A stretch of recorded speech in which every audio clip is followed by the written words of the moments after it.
Palavra da Verdade, com Hernandes Dias Lopes. Eu quero partilhar com você a palavra em Jó capítulo 42. Jó capítulo 42. Versos de 1 a 6.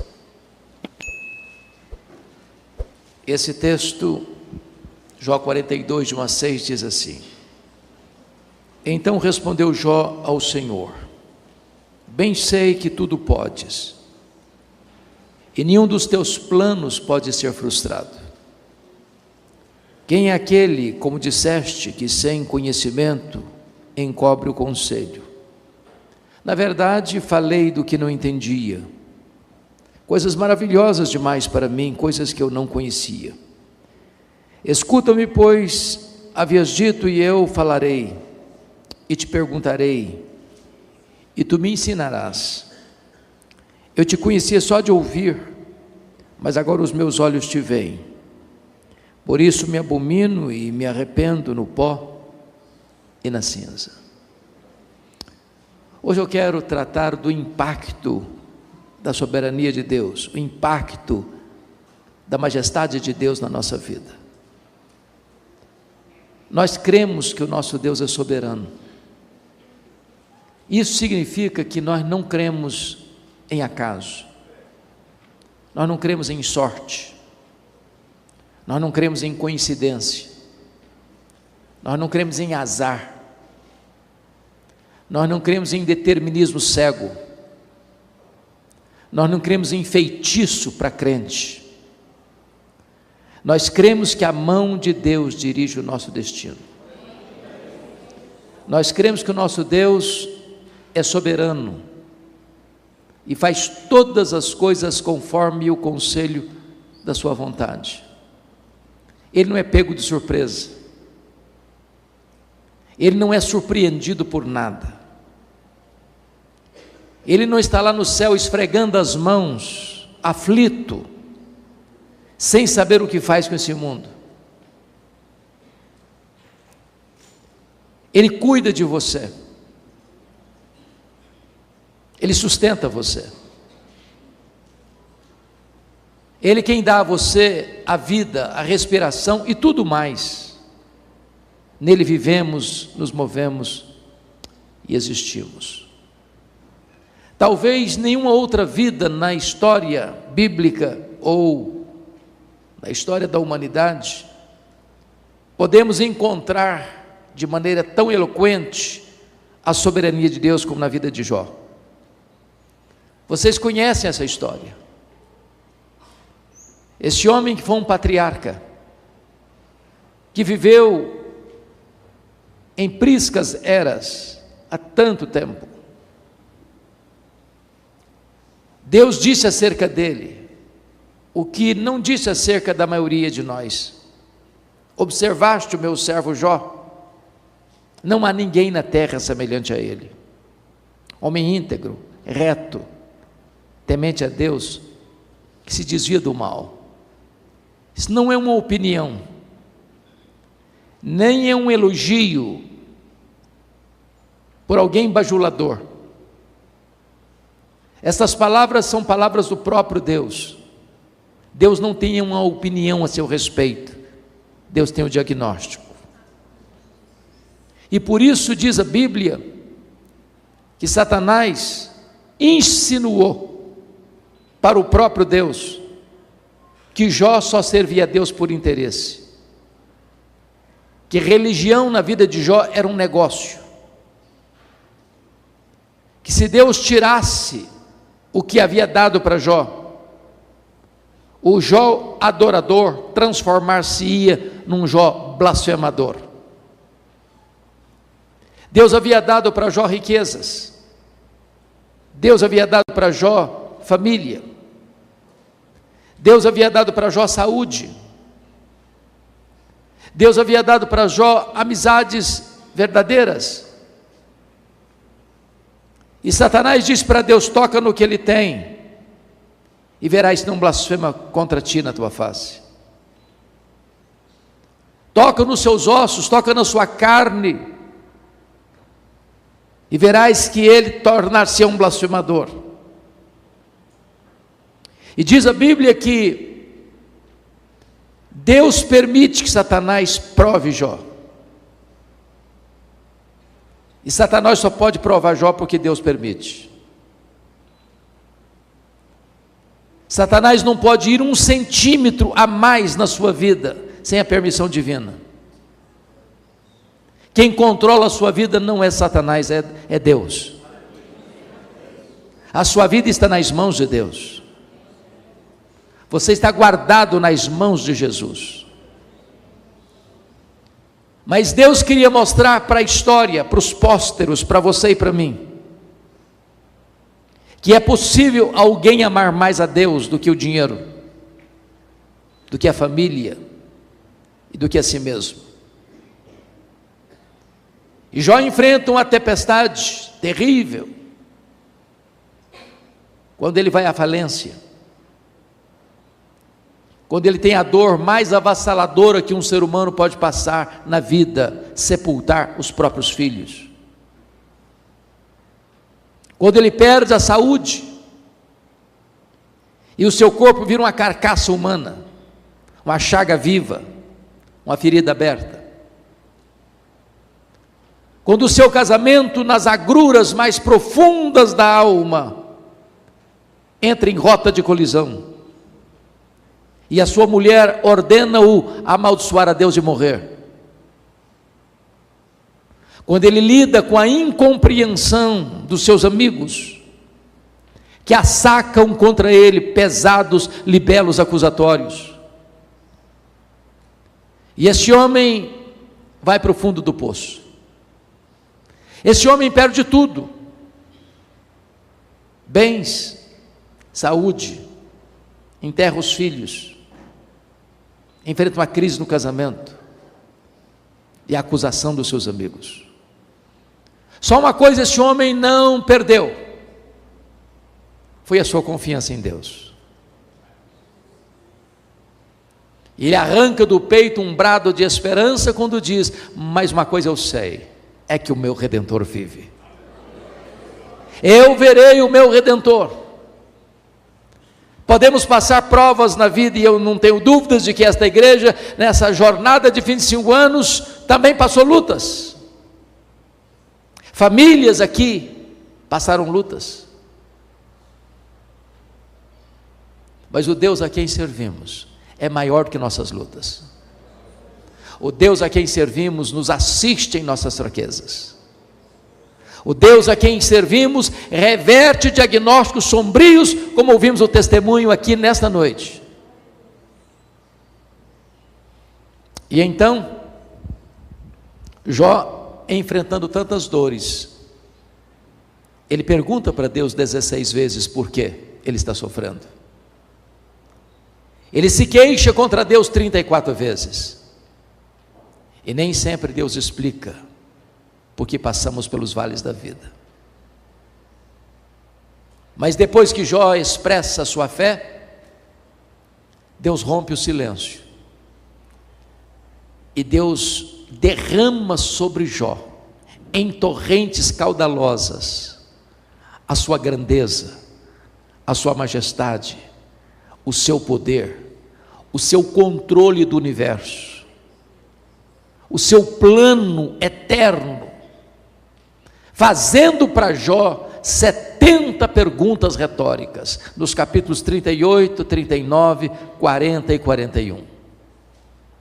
Esses 4 capítulos são compostos de perguntas e perguntas e perguntas e perguntas que retratam a grandeza de Deus, a majestade de Deus, a soberania de Deus, o controle de Deus de todo o universo. Não existe acaso, não existe coincidência, não existe azar, não existe sorte. Esse universo está controlado e governado pelo Deus Todo-Poderoso.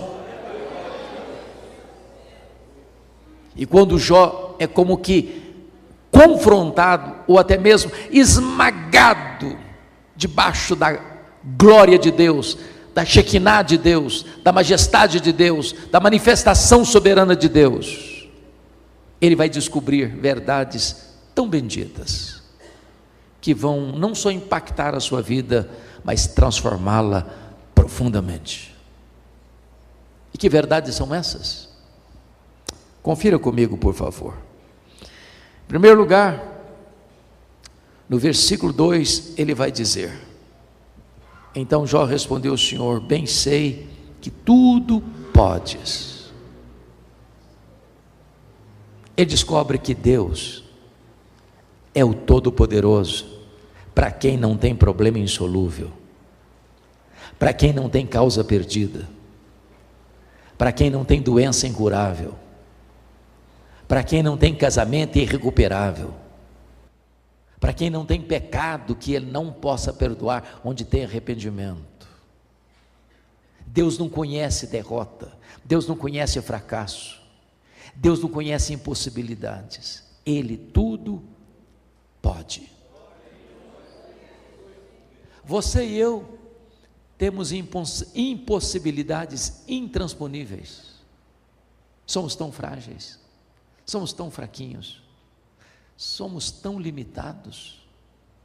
Eu fico impressionado, porque quando você olha a literatura hoje, nos livros que são publicados, dezenas e dezenas diariamente, a grande maioria desses livros são livros de autoajuda, são livros que fazem cócegas no seu egoísmo, na sua vaidade, dizendo que você é forte, que você tem a força, que você tem o poder, que você é um gigante adormecido, que basta fazer cócegas no seu interior, que você se levantará como um gigante, que há poder nas suas palavras. Quando eu me volto para a Bíblia, eu descubro exatamente o contrário. A Bíblia diz que nós somos fracos, impotentes, incapazes. A Bíblia diz que Deus conhece a nossa estrutura e sabe que somos pó. Nós temos fraquezas físicas, gostando ou não, as rugas vão surgindo. Nem os cosméticos de melhor qualidade conseguem driblá-las. Nem as cirurgias plásticas mais sofisticadas conseguem ocultá-las. As nossas pernas ficam bambas, os nossos joelhos trôpegos, as nossas mãos descaídas, os nossos olhos embaçados. Temos fraquezas físicas, temos fraquezas emocionais. Quantos de nós aqui já não passamos pelo vale da depressão? Quantos de nós aqui, nas noites mais escuras da alma, gememos e sangramos, dizendo: eu não aguento mais? Temos fraquezas morais. Quantos de nós, já não chorando diante de Deus, prometemos nunca mais incorrer neste ou naquele erro, neste ou naquele pecado, e nos flagramos cometendo os mesmos erros? Temos fraquezas espirituais, somos um ser ambíguo, contraditório, paradoxal. A Bíblia diz: o bem que nós queremos fazer, não o fazemos, o mal que não queremos, esse praticamos. Somos fracos, mas é maravilhoso você hoje aqui, neste culto, nesta hora, nesta noite, poder afirmar: mas o meu Deus tudo pode, tudo pode. Sem matéria pré-existente, Ele criou este universo, que tem mais de 93 bilhões de anos-luz de diâmetro. Sem matéria pré-existente, Ele chamou a existência as estrelas em número superior aos grãos de areia de todas as praias e desertos do nosso planeta. Sem matéria pré-existente, Ele criou todas as coisas, e pondo a mão no barro, criou o homem à sua imagem e à sua semelhança. Você bem sabe quão complexo é o seu corpo. É uma máquina incrível. Você tem no seu corpo mais de 60 trilhões de células vivas. Você tem no seu corpo mais de 102 trilhões de metros de fita DNA. Você tem em cada um dos seus olhos mais de 10 milhões de fios duplos encapados. Você é um milagre do poder de Deus. Esse Deus a quem você professa, tudo pode. Talvez você nesta noite trouxe aqui uma causa perdida, humanamente impossível, pois hoje Deus pode reverter essa situação. Hoje Deus pode virar essa mesa. Hoje Deus pode mudar o placar desse jogo. Ele tudo pode. Permita ilustrar isso.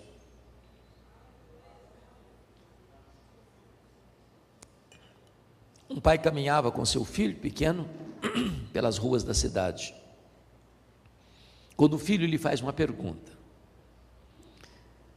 Até parece que as crianças fizeram um curso de pós-doutorado em perguntas difíceis. O menino pergunta para o pai assim: papai, qual é o tamanho de Deus? O pai engasgou porque não tinha uma resposta pronta para um menino de 4 anos.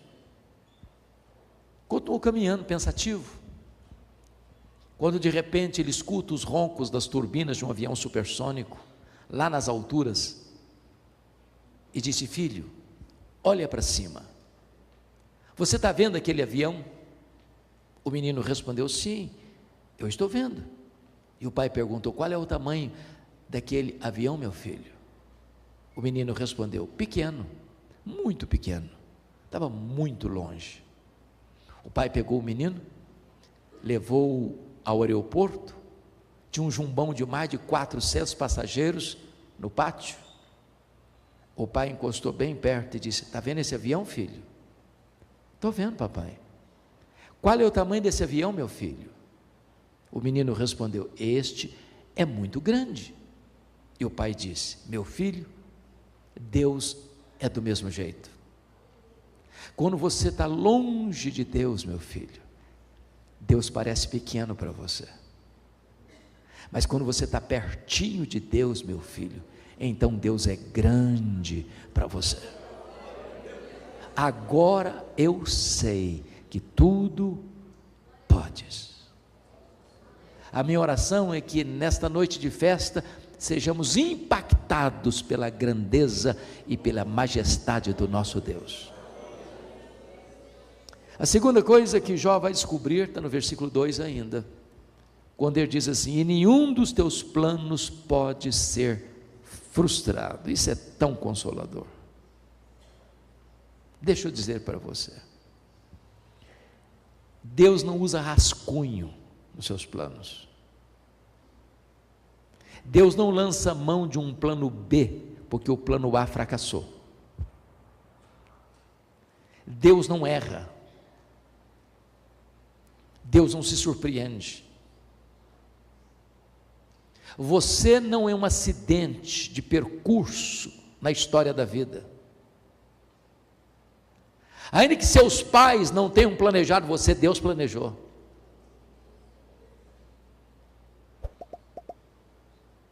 Nenhum dos planos de Deus pode ser frustrado. Ele tem o controle de tudo. Ele sabe tudo. Se você está passando uma luta, uma prova, um vale, uma enfermidade, uma crise, uma tempestade na vida, saiba que isso também está incluído no grande projeto de Deus, não para destruir você, mas para fortalecer você. Não para derrotar você, mas para tonificar as musculaturas da sua alma. Não para reprovar você, mas para provar e aprovar você. Nenhum dos teus planos pode ser frustrado. Então sua vida não está solta ao léu, jogado de um lado para o outro ao sabor das circunstâncias. A sua vida está nas mãos daquele que está sentado no trono e conduz a história ao seu destino final. A terceira coisa que Jó vai destacar, porque ele foi impactado pela majestade de Deus, pela soberania de Deus, Está aí no versículo 3, quando ele diz: na verdade eu falei do que eu não entendia, coisas maravilhosas demais para mim, coisas que eu não conhecia. Ele reconhece a sua profunda limitação. Isso me ensina muito, porque se você ler o livro de Jó numa sentada só, você vai perceber que ele, sofrendo tantos reveses na vida, ele não ficou como um estoico, com os dentes trincados, calado. Ele falou muito, ele perguntou, ele se defendeu, ele se queixou. E quando você está doído, quando você está machucado, quando você se sente esmagado pelas circunstâncias da vida, a tendência nossa são duas: ou calamos ou falamos, e falamos muito. E quando falamos muito, corremos o risco de falar o que não entendemos. E de repente Deus começa a se manifestar a Jó, derramando sobre ele a luz da sua grandeza, da sua majestade. E Deus foi revelando a Jó perguntas retóricas: onde estavas tu, Jó, quando eu lançava os fundamentos da terra? Onde estavas tu, Jó, quando eu espalhava as estrelas no firmamento? Onde estavas tu, Jó, quando eu impedia que o mar invadisse a terra e colocava limite para o mar? Onde estavas tu, Jó? E ele botou a mão na boca e disse: meu Deus, quanta coisa eu falei sem saber. Sabe qual a lição que eu aprendo aqui? Que o sábio é aquele que sabe que quase nada sabe. Porque o que você não sabe é muito maior que o que você sabe. Então, quando você encontra uma pessoa muito sabichona, que fica arrotando o conhecimento, você está perto de uma pessoa que não sabe quase nada, que quem sabe não faz propaganda, é lata vazia que faz barulho. Eu fui criado na região rural, e aprendi uma coisa muito curiosa, na lavoura. Quando você vai colher uma roça de milho, existe uma diferença entre a espiga boa, granada, e a espiga que chama-se restolho, pequena, que só tem sabugo e palha e sabugo, não tem nada, xoxa. O que é curioso é que a espiga boa, quando ela está na hora de colher, ela se dobra. O restolho nunca se dobra, fica empinadinho. Quando você encontra uma pessoa muito empinadinha, pode saber, é restolho, só tem palha e sabugo. Porque, com respeito a Deus, quanto mais você conhece a Deus, mais humilde você é. Quanto mais alto você quer subir, mais escravo de todos você deve ser. O próprio Rei da Glória diz: entre vós, eu sou aquele que serve. Então, conhecer a Deus é calçar as sandálias da humildade. A quarta coisa que esse homem descobre, que marca a vida dele para sempre, está no versículo de número 5, quando ele diz: eu te conhecia só de ouvir, mas agora os meus olhos te veem. E eu acho, a princípio, essa afirmação contraditória com a declaração de Deus acerca dele. Não há ninguém na terra semelhante a ele, homem íntegro, reto, temente a Deus, que se desvia do mal. E esse homem agora vai dizer que conhecia a Deus só de ouvir. Como é que você entende isso? E aqui está, irmãos, para mim, a essência da própria salvação, da própria vida eterna. Me permita uma pergunta: você conhece a Deus? Quanto você conhece a Deus? Quanto? Como aquele cidadão que nunca tinha visto o mar, fez uma viagem para o litoral. Quando ele avistou o mar, ele ficou tão entusiasmado que ele exclamou: agora eu conheço o mar. Aproxima-se dele um marujo, com a pele tostada de sol e sal, e ele diz: eu também conheço o mar. Qual era a diferença entre eles? Sabe o que Jesus disse na oração sacerdotal? João 17:3: e a vida eterna é esta, conhecer a Deus e a Jesus Cristo, a quem enviaste. Você sabia que a própria essência da salvação, a própria essência da vida eterna é conhecer a Deus? Portanto, quando nós estivermos no céu, depois que Jesus voltar em majestade e glória e nos levar para a casa do Pai, e nós estivermos lá 1 milhão de anos, sabe o que nós vamos fazer lá? Nós vamos estar conhecendo a Deus. Quando passarmos lá 1 bilhão de anos, o que faremos lá? Nós vamos estar conhecendo a Deus. Jamais haverá um dia, se eu posso falar de dia na eternidade, onde você possa dizer, agora eu conheço tudo de Deus, não tem mais nada para conhecer. Não, Deus é inesgotável em seu ser. E significa que o céu não vai ser monótono, o céu não vai ser colocar a vida no piloto automático, e agora não tem mais nada para conhecer, virou rotina. Não, o céu é dinâmico, porque você vai conhecer a Deus, você vai amar a Deus, você vai fruir a Deus, você vai glorificar a Deus, você vai trabalhar para Deus, você vai contemplar a face de Deus em Cristo Jesus, e nunca vai esgotar o conhecimento de Deus. É deleite e mais deleite eternamente. Mas a última coisa que este homem descobre, está no versículo 6, ele diz, por isso eu me abomino e me arrependo no pó e na cinza. E parece-nos que é mais uma vez contraditório, porque essa não é uma confissão normal na boca de um crente.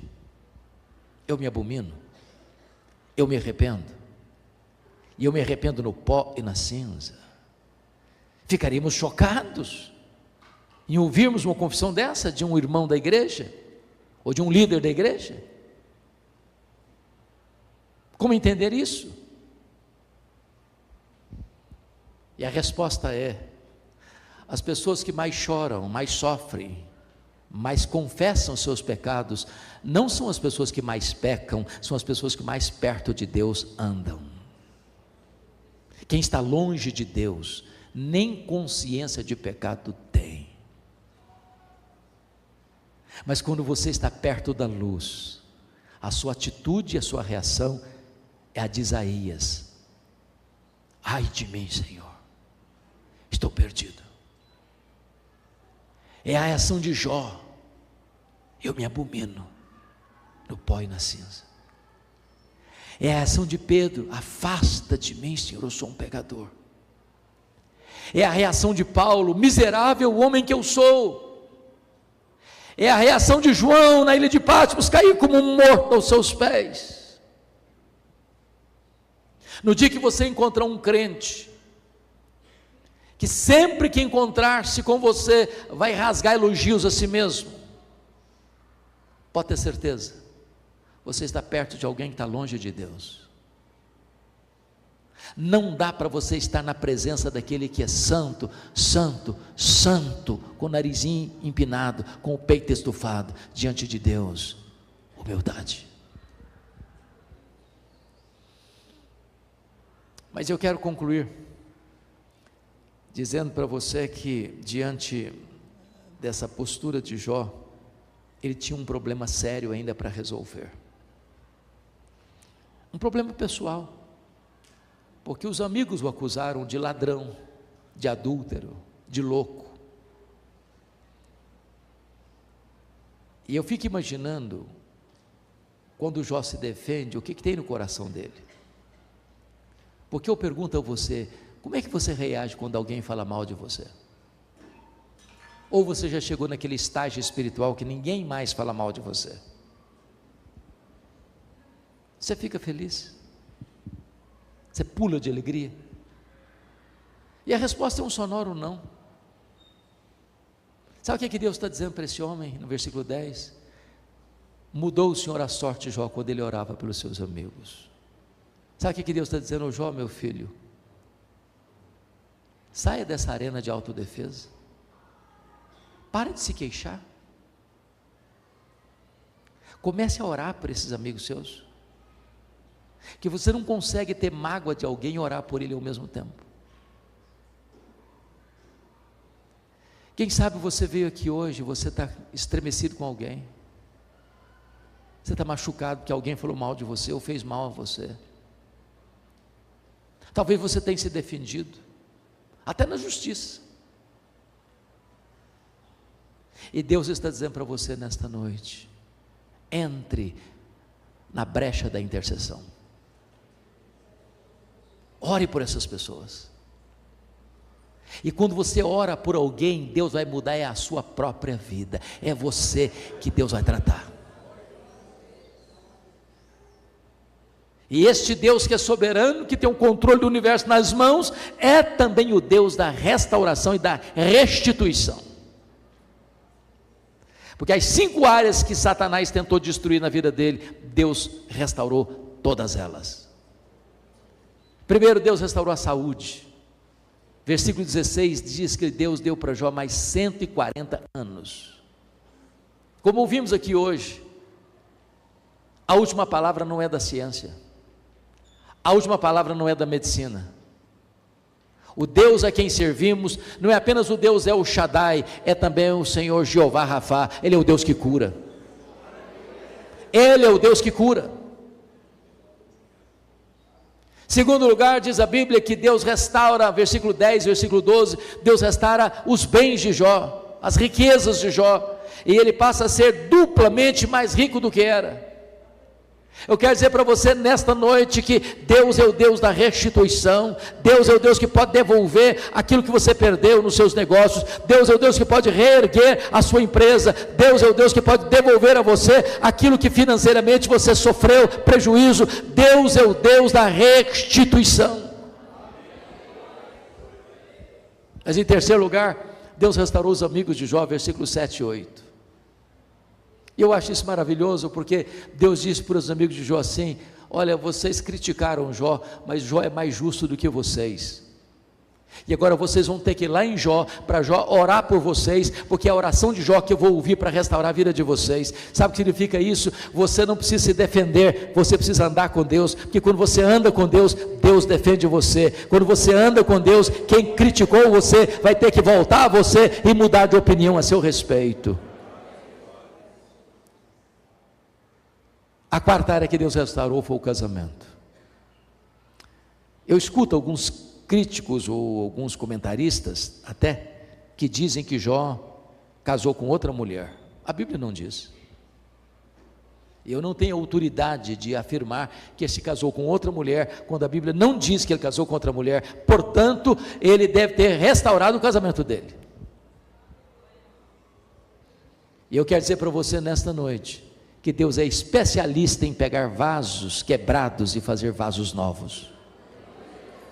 Deus é especialista em pegar gente machucada e ferida, e tratar dessas pessoas, e restaurar o sentimento, e restaurar o amor, e dar espírito de perdão, e dar possibilidade de um recomeço para a glória de Deus, porque o vinho de Jesus é melhor que o vinho antigo. Quando Jesus faz um milagre no seu casamento, o melhor sempre vem depois. E a última área que Deus restaurou foram os filhos. Ele tinha 10 filhos antes, e tem 10 filhos agora. Deus deu tudo em dobro, tudo em dobro. Porque quando um filho morre, se você está falando de uma família de Deus, e a família de Jó era uma família de Deus, você não perde. Não é adequado nós afirmarmos: eu perdi meu pai, eu perdi minha mãe, eu perdi meu filho, eu perdi minha filha. Não é uma linguagem correta para nós. Você perde alguém quando você não sabe onde está e com quem está. Jó tem 10 filhos no céu, Jó tem 10 filhos na terra. Deus restaurou completamente. A intenção de Satanás era colocar Jó longe de Deus. O que ele conseguiu foi colocar Jó mais perto de Deus, porque os planos de Deus não podem ser frustrados. Deus trouxe a El Shaddai até aqui, foram 25 anos. O mesmo Deus conduzirá essa igreja até que Jesus volte.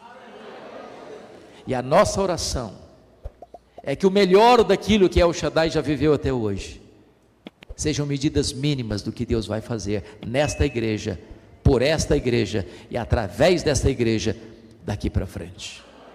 Parabéns, El Shaddai. Deus abençoe profundamente a todos vocês.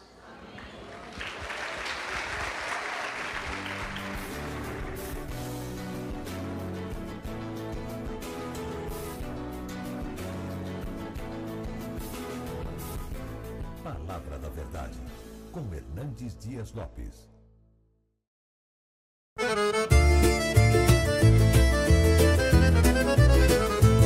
Mi svegliai con freddo in da faccia, mentre caddina faccia festa in da strada. Misi scarpe, uno sì e uno no, e si fuori con tutto con in moto. A porta scrusciavo, cielo era chiatto, i femmini già parlano un tovatto.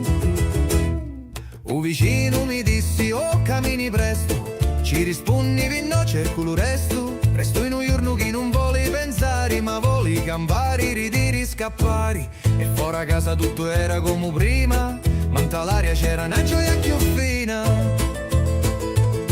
Un paese si muove come una canzone, ogni voce, ogni passo, ogni parola. Sogno figlio di sta terra sincera, e quando esci fuori mi sento intera. Fuori casa tutto canta, voci risate o profumo d'arancia. Non c'è regola, non c'è strada, si sente lì